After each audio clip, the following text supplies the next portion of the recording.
Here we are taking a look at our review for the test. And let's take a look at question number 1. We have a limit question. I started my table by filling in some values, and I got my calculator out to find what those values are equal to. Let's plug in those values and see what we can put here. Negative 7.1 is negative 15.1, negative 15.01, negative 15 even. This one's undefined at negative 7, and I get a negative 15, negative 14.99, and negative 14.9. Okay, let's minimize that for a second. Now that we have our values, I know on this review sheet we don't have any one-sided limits, but there is a one-sided limit on the test. So I'm going to do a one-sided limit from the left. This little negative sign here means from the left. So if I look from the left, it looks like my number is getting closer and closer to negative 15. So from the left, it's going to negative 15. If I was doing my limit as x goes to negative 7 from the right, the plus sign from the right, looks like it's also going to negative 15. So the limit for the whole thing, if these two from the left and from the right are going to the same place, then our limit of the whole thing as it goes to negative 7 is equal to negative 15.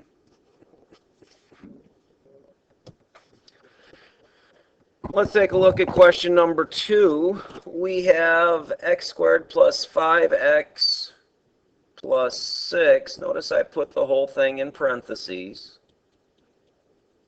And then we're going to divide that by the absolute value. To get the absolute value, if we go to math and then go over to the number, the first one on there is absolute value. So I'm going to grab that.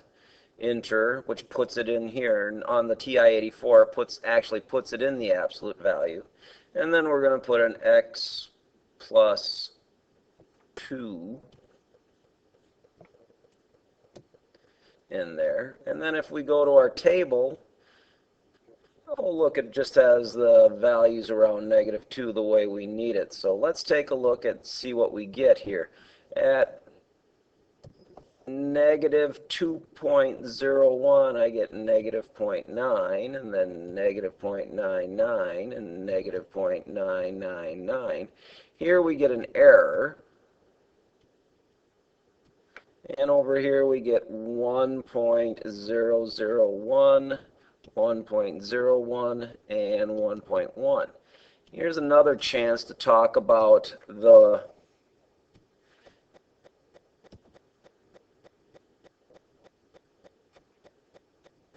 Here's a chance to talk about the one-sided limits. Let's go down there. If I'm doing my limit as this thing goes to negative 2 from the left, so my limit from the left looks like it's getting closer and closer to negative 1. If I'm doing the same limit to negative 2 from the right, looks like that one's getting closer to positive 1. So since these are not going to the same place, then my limit does not exist, and we put there that there is no limit because they're not going to the same place. Let's take a look at 1C. If we have our values 1,000th, 100th, and 1/10 away from our limit as it goes to 6, and I put that into my calculator, I get values like 5.9 gives me 500. This one gives me 50,000. And this one gives me 5e6. Now, what does 5e6? That's calculator speak for 5 times 10 to the 6th power, which would give me 5 million. And this one is an error message. That's the doesn't work. And on the other side, I get this 5 million number in calculator talk, and then 50,000, and then 500. Now, these are getting really big really fast. These are getting really big really fast. So if I was doing one-sided I would say from the left it's going to infinity, from the right it's going to infinity. Since they're both going to the same place, then our limit is going to be infinite. Let's take a look at number 1D. If I look at my table for this, it looks like the numbers are getting closer and closer to 1/3. 0.333 repeating is 1/3. And if we look at our rules for doing this without the table, notice my table of 1, 10, 100, 1,000, 10,000, when x is going to infinity. But if we look at our rule for this, if the powers are the same, we divide our coefficients. So 3 divided by 6, or divided by 9, also equals 1/3. So that seems like a pretty good conclusion from the table also. The next one we're going to look at here is we're going to try to find out where the limit of this guy goes. Well, if we look at the term with the greatest power, which happens to be the last one on here, and we put a really big negative number in here. If I take a negative number, let's say -2, not very big, but it's still a negative number, and I take it to the fourth power, I get 16. So any negative number to the fourth power is going to be a positive number. But if I multiply that by a negative, it's going to continue, the x to the fourth part of it's going to continue and continue to get bigger and bigger and go to infinity really fast because it's the fourth power. But we're always going to be multiplying it by that -3 out front. So the negative causes it to go to negative infinity. Let's take a look at this one. This is another one of those limits without a table. We're evaluating it. And if you remember, there was two methods that we had, either factoring or multiplying by the conjugate. We're going to multiply by the conjugate here of the top because that has the lesser power. And my conjugate is going to be square root of x plus 1. Now I'm not going to be foiling out the bottom, but on the top when I FOIL it out, square root times square root of x gives me x.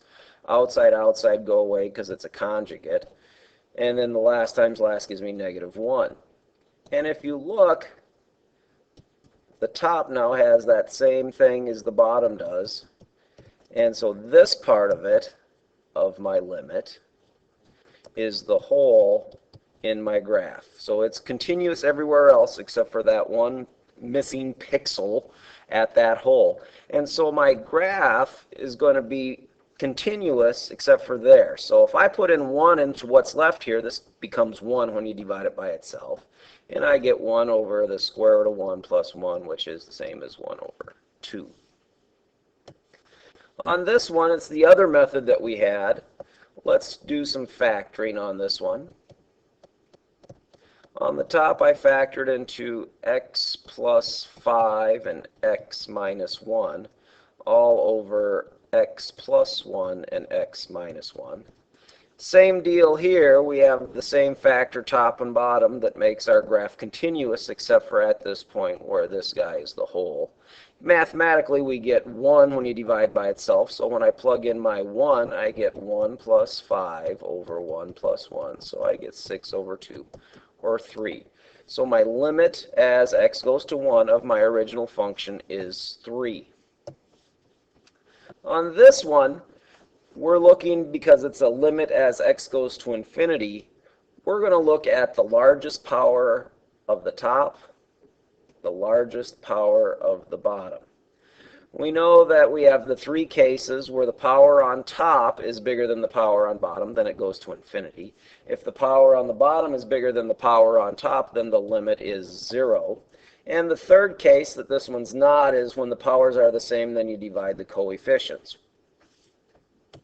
Let's take a look at this one. If we're going to find the equation of the slope of this using our limit formula, we have to plug in, and we'll do the limit as h goes to 0 of x plus h squared plus 2 times x plus h minus 3. And then we're going to minus our f of x, which is this whole function, all over h. And when I multiply all this out, because this is squared, I get x squared plus 2xh plus h squared minus 2x, or plus 2x, plus 2h, minus 3, minus x squared, minus 2x, plus 3, all over h. Now, if we try to simplify some of these things, x squared and negative x squared goes away. 2x and negative 2x goes away. Negative 3 and positive 3 go away. What's left here, I'm going to pull an h out of it when I bring it down. H times the quantity of 2x plus h plus 2 all over h. Cross the h's out. And because our h is now going to 0, I'm going to show that that goes to 0 by circling and sending it to 0. So my answer is, and that is the slope of my line at any point. And question number 4.